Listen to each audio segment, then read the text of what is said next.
How's it going, guys? Welcome back to the reaction. We're having a little bit of a late one, under the weather a little bit, so had to wait until this afternoon to get this out there. But it's an interesting one because obviously the game and the talking points have been overcrowded by one incident that happened at the end of the game. We'll get into that in a moment, but we're going to have a separate video about that, so make sure you're there. In terms of the game itself, in the first half, I think we knew what was expected. We sort of knew what sort of Liverpool are going to be turning up, especially in that first half. Like I said, I'll repeat. We expected Liverpool to come and park the bus, and that's exactly what they did. At times there was a back line of six, and then four in front of them. It was difficult to break down when Saka and Trossard did get to the byline and put those balls in, which was the most effective bit of football we played all game. Nobody's in the box. I'm not sure what's happening with Gyökeres at the minute. I mean, it's been 5 months now, and I'd imagine that by now he would have found his foot, but he hasn't found his feet yet, and it is concerning because we're going in for the push now.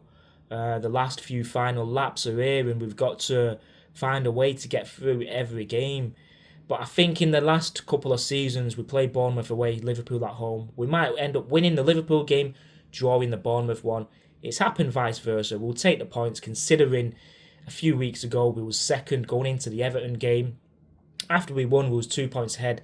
Now we're 6 points ahead. Let's not let the media and what's out there at the minute distract us from what we're trying to create, and that is to bring that Premier League title home. Yes, I'm not happy with the performance. I think it was shambolic. The second half, there was no heart there. There was no desire. I'm not sure what our captain was doing. I'm not sure what happened to Declan Rice last night. Saliba and Raya with a mistake, which was almost costly. Gyökeres, non-existent. I think he had like 7 touches in the whole game. Saka, again, I mean, like I said, he created those two, he put those 2 balls in. Other than that, I've been saying all season, he's not been the Saka of old, and he's got to do more.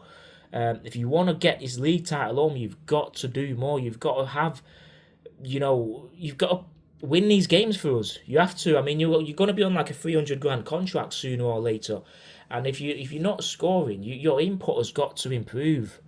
It's got to be twice as good as what it is at the minute. I mean, Liverpool's second half, I don't know how they changed that plan up and they came at us, and the midfield was overcrowded. Verts came into the midfield, Gakpo did, and it was overcrowded and we couldn't handle it, unfortunately. They kept the ball throughout the full 45 minutes.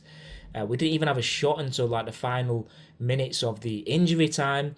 Overall, I think it is 2 points missed, but you've got to look at the bigger picture where we've created a 6 point lead over Man City. The thing is, the next few games we've got to win every game in January now in the Premier League, which is Forest and Man United, I believe. Forest away, Man United at home. City have got a couple of hard games. They've got Man United away. If they lose that and we win, then it's back to 9. Well, it's up to 9 points, and that is quite a bit of a high climb, even for Man City. They'll need us to lose 3, and that's what it could have been last night.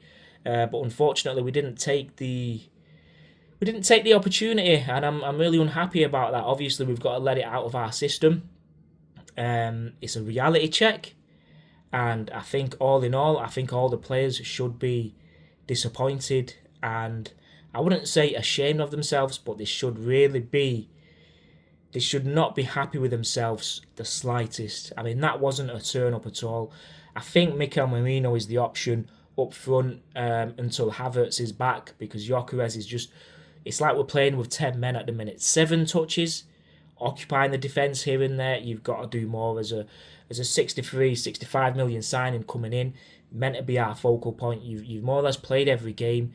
You've got to do more, mate. I'm sorry, mate, but if it doesn't work out for you this season and a bit of next season, it's going to be one of them signings, unfortunately, where you're going to be out of the door. And I don't want to say that. I've still got a bit of hope left, but we know how the football business is at the minute. If you're not performing and Havertz comes in and starts performing, then your place is gonna be gone.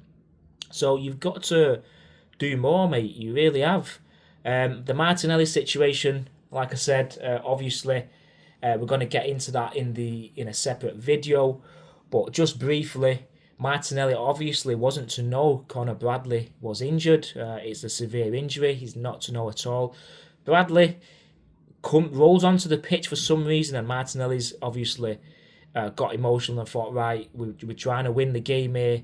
I'm going to push you back off, because if you're fit enough and strong enough to roll onto the pitch, then we can roll you back off. Obviously, Martinelli didn't read the room.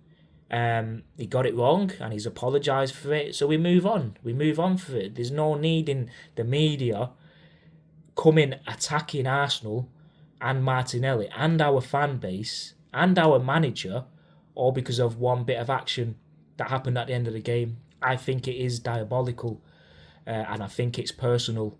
I really do. But we'll get into that video. Like I said, I'm going to be releasing that.